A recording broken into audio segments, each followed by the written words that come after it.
Hello, good morning, everyone. My name is Lieutenant Commander Muhammad Nashrul bin Nashahar. I'm from Malaysia Coast Guard. During my study in Japan, I studied in Maritime Safety and Security Policy program in GRIPS, Japan. Today, I will share my studies entitled Determining Sovereignty in Maritime Disputed Areas. Historical background and effective control in the ICJ judgment on the cases concerning Pulau Ligitan, Pulau Sipadan, and Pulau Batu Putih. Here is my scope of presentation.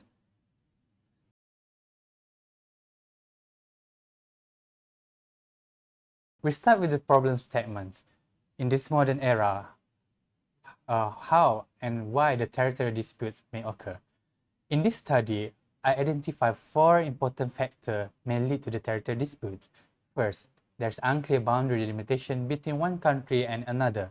In this case of the maritime disputes area, there is no single line or clear line that can divide from one country to another country.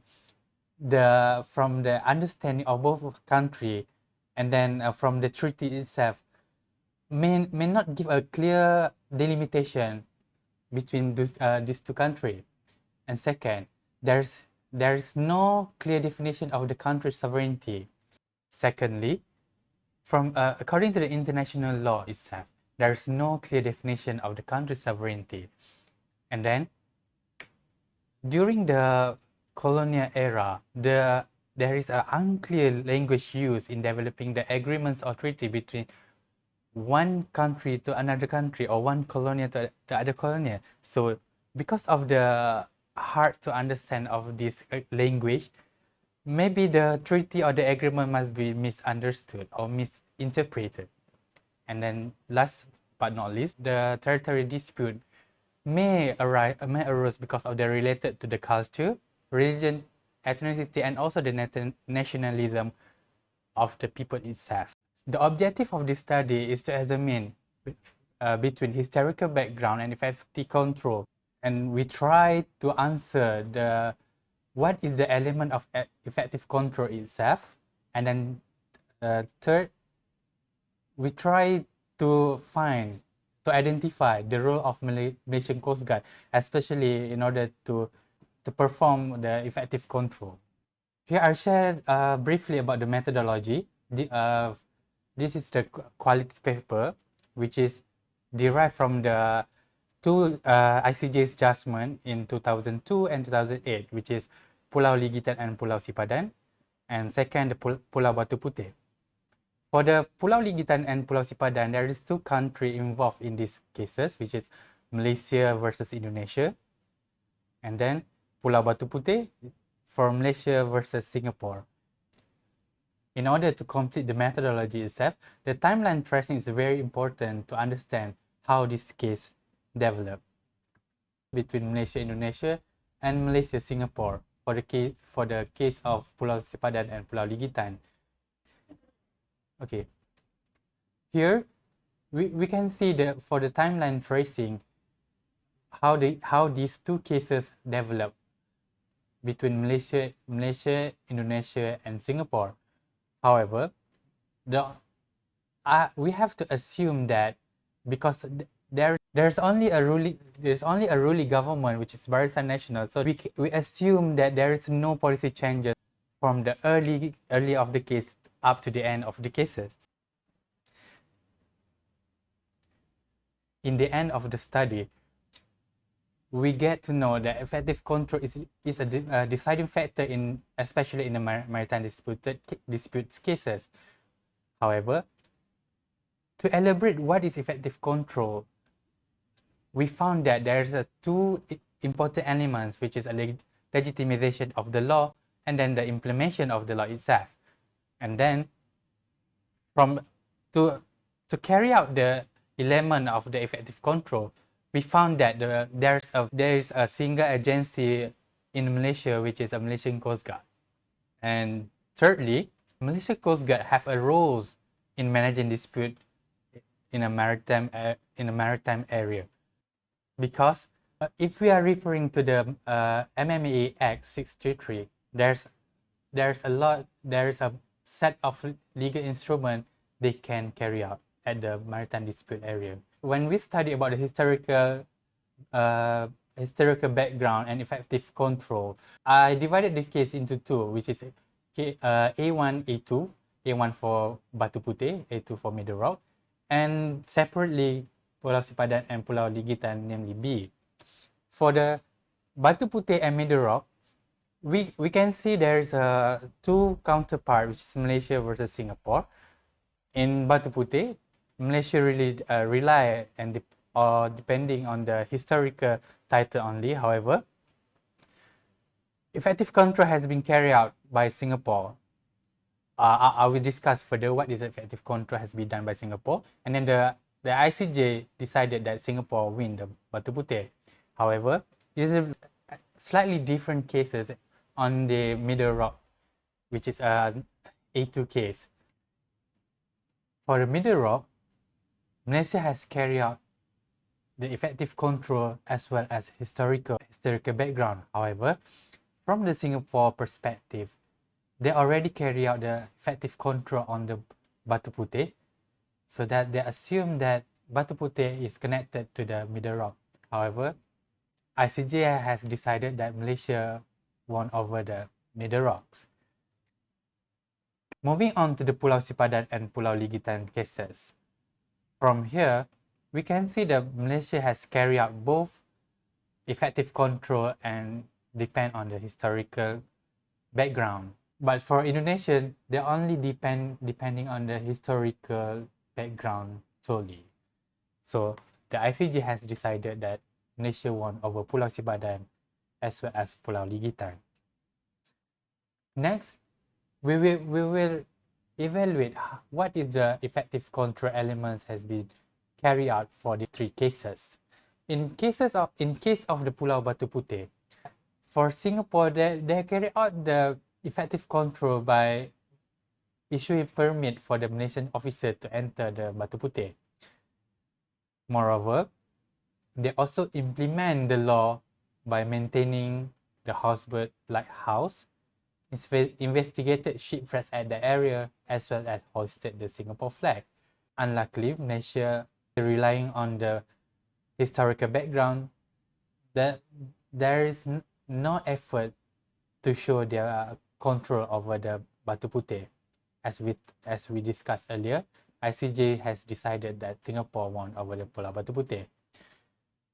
It's slightly different on when we discuss about Middle Rocks. In the Middle Rocks, as I mentioned before, Singapore already conducted effective control on the Batu Putih, and they also believe that Batu Putih is connected to the Middle Rock, so that they assume that they already put effective control on the Middle Rock.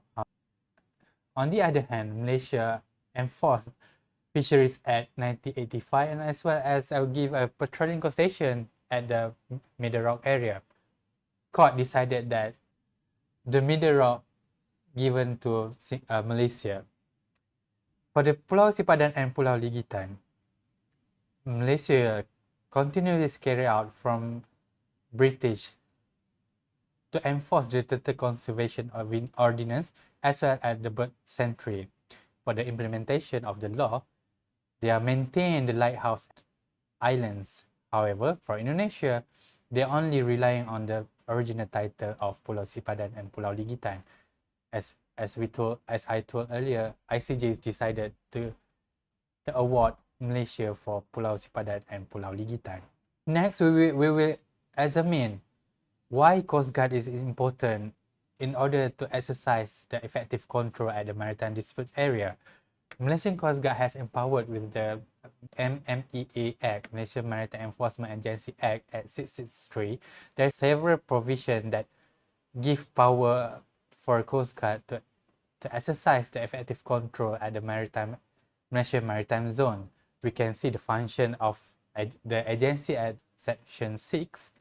Other than enforcing the law, a federal law at the area, the Coast Guard also controlling and preventing maritime pollution, preventing and suppressing piracy, and as well as preventing drug trafficking and illicit traffic in narcotic drugs on the high sea, which is beyond the Malaysian maritime zones. The power agency is set to seize, to inspect, and also to stop, enter, board, inspect, and search of any vessel at the sea. The Coast Guard also empowered to investigate every offended case at that area. We're moving on to the section 16. The coordination, this provision allow Coast Guard to liaise with another relevant agency to carry out the effective control at sea. Moreover, in August 2011, government had recognized Malaysian Coast Guard as a sole agency at sea. As a sole agency at sea, supposedly there is only one agency at sea performing enforcement at sea. In my study, I have identified 3 limitations that I have to face. Firstly, only 2 cases brought before the ICJ for education. Malaysia have involved in both these 2 cases. Secondly, there is a conflict on biased view and personal issues. And thirdly, there is time limits for me to study another angle such as a law and also the documentation that produced during both these 2 trials. Implication for the government policy, which is the Coast Guard has received 2 B class and 2 OPV class from Australian Border Force in 2015, as well as from Japan Coast Guard 2017. These four assets has been deployed to complement the current asset that the Coast Guard have. Moreover, the Coast Guard have projected another procurement of 6 new generation petrocraft as well as 3 OPV to cater the needs at the Malaysian maritime zones. For the case of Pulau Batu Putih, there's a special task force has been formed by the Malaysian government.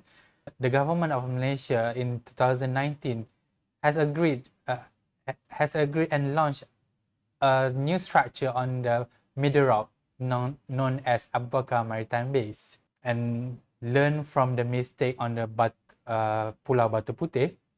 The government decided to fully control over Pulau Pisang in Pontian, because on this island there's a lighthouse maintained by the Singaporean. However, Malaysia still control this Pulau Pisang by issuing the permit for the Singaporean to enter the Pulau Pisang.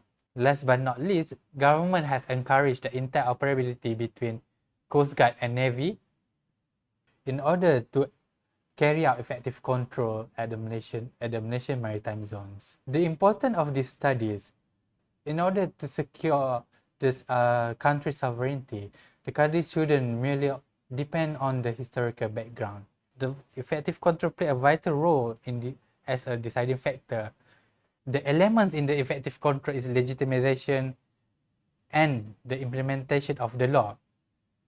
From the study also, we know that how far the capabilities of the Malaysian Coast Guard in order to exercise the effective control at the Malaysian maritime zone, especially in the dispute area. Malaysia also learned that in any dispute, we try to avoid to bring all the case to the ICJ for the settlement. Alternatively, we should go for the international arbitration. On the other hand, effective control must be displayed continuously, and as well as the objection or any intention can compromise that sovereignty. Another angle we have learned in this study, especially for the policymakers and public officials in Malaysia. Firstly, we have to cultivate knowledge regarding the importance of the country's sovereignty as well as the sovereign right. We also have to educate all Malaysian citizens regarding this issue. As far we know, the food security issue become a problem for the country. Secondly, in Malaysia, we are quite lucky because we have a set of law are available. However, there's for the implementation enforcement area, we are really lack of it. Thirdly, we need to enhance the capability of the agency to carry out enforcement or duties continuously. We learn from our mistake that record is play a vital role as an evidence whenever the dispute case arose. We also can encourage all the local research agency to explore and shift the focus to the sea and also address every issue at the sea. Lastly, in order to carry out effective control continuously, we have to strengthen the human resource across government to be able to be skilled in diplomacy, since diplomacy is the best policy when it comes to the maritime disputes. Before I conclude my presentation, I would like to extend my gratitude and thanks for Intern, JICA, Malaysia Coast Guard, Japan Coast Guard, as well as GRIP for giving me a very wonderful opportunities in experience this study. Thank you very much. Arigatou gozaimashita.